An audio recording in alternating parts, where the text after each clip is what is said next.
Assalamualaikum warahmatullahi wabarakatuh. Alhamdulillahirrabbilalamin. Assalatu wassalamu ala asrafil anbiya'i wal mursalin wa ala alihi wa sahbihi ajma'in. Amma ba'du. Pertama-tama marilah kita panjatkan puji dan syukur kita terhadap kehadirat Allah Subhanahu wa taala, karena berkah rahmat dan hidayahnya saya dapat menyelesaikan tugas presentasi makalah metodologi studi Islam yang berjudul tentang arti penting agama bagi manusia. Harun Nasution dalam bukunya Islam ditinjau dari berbagai aspek yang dikutip oleh Abu Dinata memberikan definisi agama sebagai berikut. Pertama, pengakuan terhadap adanya hubungan manusia dengan kekuatan gaib yang harus dipatuhi. Kedua, pengakuan terhadap kekuatan gaib yang menguasai manusia. Ketiga, kepercayaan pada suatu kekuatan gaib yang menimbulkan cara hidup tertentu. Yang keempat, suatu sistem tingkah laku yang berasal dari kekuatan gaib. Yang kelima, pengakuan terhadap adanya kewajiban-kewajiban yang diyakini bersumber pada suatu kekuatan gaib. Dan yang terakhir, pemujaan terhadap kekuatan gaib yang timbul dari perasaan lemah dan perasaan takut terhadap kekuatan misterius yang terdapat dalam alam sekitar manusia. Dari beberapa definisi tersebut di atas, ada 4 unsur yang menjadi karakteristik agama sebagai berikut. 1. Unsur kepercayaan terhadap kekuatan gaib, yaitu dengan cara kita seperti beribadah, mengingatnya dengan zikir, tahlil, dan tahmid, dan selalu melaksanakan segala perintahnya dan menjauhi larangan. Yang kedua, unsur respon yang bersifat emosional. Kita tahu bahwa kita sebagai manusia yang lemah dapat merasakan ketakutan. Maka dari itu, setiap manusia akan kembali kepada Allah untuk mengatasi ketakutannya tersebut. Yang ketiga, unsur paham adanya yang suci atau dalam bentuk kekuatan gaib seperti kitab suci atau Al-Quran, tempat-tempat yang suci seperti masjid, dan lain-lain. Berdasarkan uraian tersebut, dapat disimpulkan bahwa agama adalah ajaran yang berasal dari Tuhan yang terkandung dalam kitab suci dengan tujuan untuk memberikan tuntunan atau pedoman hidup bagi manusia agar mencapai kebahagiaan di dunia dan di akhirat. Ada beberapa fungsi agama dalam kehidupan manusia, di antaranya yaitu 1. Sebagai pembimbing dalam hidup atau pedoman hidup. Kedua, pengendali moral. Setiap manusia yang beragama dan beriman akan menjalankan setiap ajaran agamanya. Pelajaran moral dalam Islam sangatlah tinggi. Contohnya, kita diajarkan sopan terhadap setiap orang dan bertutur kata baik dan saling menghormati satu sama lain. Yang ketiga, meningkatkan keyakinan dalam beragama. Yang keempat, menghindarkan diri dari perilaku buruk. Tentunya Islam mengajarkan kita untuk menjauhi larangannya, seperti minum minuman keras, berjudi, dan lain-lainnya. Dan yang terakhir, meningkatkan toleransi. Islam menjunjung tinggi toleransi karena Islam adalah agama yang damai dan rahmatan lil alamin. Ada 3 alasan yang melatar belakangi manusia memerlukan agama, yaitu 1. Fitrah manusia. Agama adalah kebutuhan fitrah manusia. Fitrah keagamaan yang ada dalam diri manusia inilah yang melatar belakangi perlunya manusia pada agama. Oleh karena itu, ketika datang wahyu Tuhan atau Allah yang menyeru manusia agar beragama, maka seruan tersebut memang sejalan dengan fitrahnya. Firman Allah yang dijelaskan dalam Quran Surah Ar-Rum ayat 30, yang artinya, maka hadapkanlah wajahmu dengan lurus kepada agama Allah. Tetaplah atas fitrah Allah yang telah menciptakan manusia menurut fitrah itu. Tidak ada perubahan pada fitrah Allah. Itulah agama yang lurus, tetapi kebanyakan manusia tidak mengetahuinya. 2. Kelemahan dan kekurangan manusia. Faktor lain yang melatar belakangi manusia memerlukan agama adalah karena di sampingnya manusia memiliki berbagai kesempurnaan juga memiliki kekurangan dan kebutuhan kepada Tuhan agar menolongnya, menjaga dan memeliharanya dan memberinya taufik. Allah juga berfirman dalam Quran surah Al-Qamar ayat 49. Inna bismillahirrahmanirrahim. Inna kulli syai'in khalaqnahu biqadar. Sesungguhnya kami menciptakan segala sesuatu menurut ukuran. Dan yang terakhir, tantangan manusia.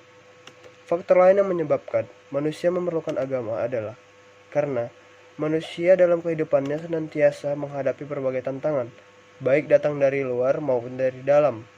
Tantangan yang dapat berupa dorongan hawa nafsu atau bisikan setan yang mendorong kita kepada perbuatan maksiat dan perbuatan mungkar. Doktrin atau ajaran Islam yang biasa dikenal dengan trilogi ajaran ilahi, yakni iman, Islam, dan ihsan. Yang pertama adalah iman. Kata iman ditinjau dari segi etimologi atau bahasa, merupakan bentuk dari kata amana atau yu'minu yang diartikan yakin, percaya, dan beriman.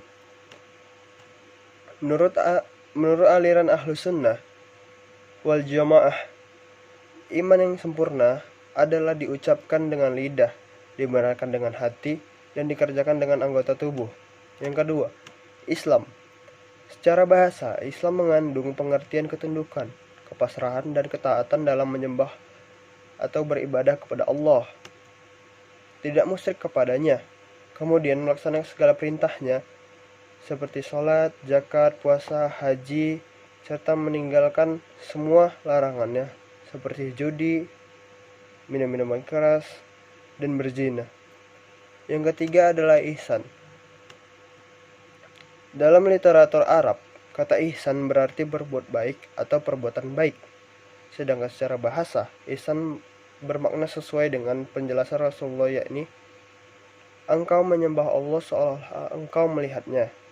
Jika tidak, maka sesungguhnya Dia melihatmu. Jadi, kesimpulan dari 3 trilogi ilahi ini adalah iman, Islam, dan ihsan merupakan 3 serangkai atau trilogi doktrin atau ajaran ilahi yang tidak dapat dipisahkan. Jadi seorang yang dikatakan sebagai muslim sejati apabila ia mampu menyatukan 3 dimensi tersebut. Yang ketiga adalah manusia. Islam juga memandang hakikat manusia dalam realitasnya yang permanen. Manusia juga sebagai makhluk seperti yang kita ketahui sampai saat ini tidak berasal dari proses evolusi dari makhluk yang lebih rendah. Manusia juga diciptakan dari tanah. Manusia ada 2 jenis, yaitu laki-laki dan perempuan. 4 alam semesta. Alam semesta yang juga dikatakan alam kosmos, jagat raya, alam universal adalah ciptaan Allah yang diciptakan sebagai tempat para makhluk Allah yang lain. Tanah, air, hewan, pepohonan yang merupakan pemberian Allah yang harus kita jaga. Semua ciptaan Allah pasti memiliki manfaat tersendiri, entah manfaat yang sudah diketahui maupun manfaat yang belum diketahui. Contohnya waktu-waktu sholat wajib yang dilakukan 5 kali sehari ditentukan sesuai gerakan spesifik matahari. Sebagaimana pula menunjukkan waktu permulaan dan berakhirnya puasa pada bulan Ramadan. Baik, yang terakhir adalah eskatologi. Banyak dari ajaran-ajaran Al-Quran dan hadis Nabi membahas subjek yang berkaitan dengan persoalan-persoalan eskatologi atau hari akhir. Islam meyakini bahwa pada saat kematian individu memasuki suatu keadaan yang nantinya menjadi pembuktian kebenaran dari pokok-pokok keimanan mereka, dari hasil perbuatan mereka dalam kehidupan. Contohnya, dalam kehidupan sehari-hari kita berbuat baik dan kita akan ganjaran dapat pahala dan kita akan dimasukkan ke dalam surga. Begitu juga sebaliknya, jika kita berbuat mungkar atau selalu berbuat maksiat, kita akan mendapat dosa dan ganjarannya adalah neraka. Al-Quran dan hadis memberikan deskripsi dengan jelas tentang surga dan neraka. Maka dari itu, sebagai umat yang beragama, kita harus menaati semua perintah dari Allah agar kita mendapatkan kebahagiaan di dunia dan di akhirat dan menjauhi semua larangannya. Baiklah, kesimpulannya adalah agama adalah suatu kepercayaan, keyakinan kepada yang mutlak, yang dimana keyakinan tersebut dianggap yang paling benar. Kebenaran agama memberikan kedamaian, ketenangan, pedoman hidup, dan juga menjelaskan kehidupan di dunia dan di akhirat ketika manusia mengalami kesulitan hidup. Contohnya, musibah dan berbagai bencana lain. Dia akan mengeluh dan meminta pertolongan kepada sesuatu yang serba maha, yang dapat membebaskannya dari keadaan itu. Nalurinya inilah yang membuktikan bahwa manusia perlu beragama dan membutuhkan sang Kholik. Dengan agama, kehidupan manusia akan lebih bermakna. Dengan ilmu dan agama, kehidupan manusia akan sempurna dan bahagia dunia akhirat. Jadi, manusia itu memerlukan agama. Seseorang yang berada di tengah laut, terombang-ambing, tersesat, dia pasti akan minta tolong kepada siapapun. Dan disitulah manusia memerlukan sesuatu yang dianggapnya bisa menolongnya dalam situasi tertentu. Baik, inilah yang mungkin bisa saya sampaikan. Lebih dan kurangnya saya mohon maaf. Assalamualaikum warahmatullahi wabarakatuh.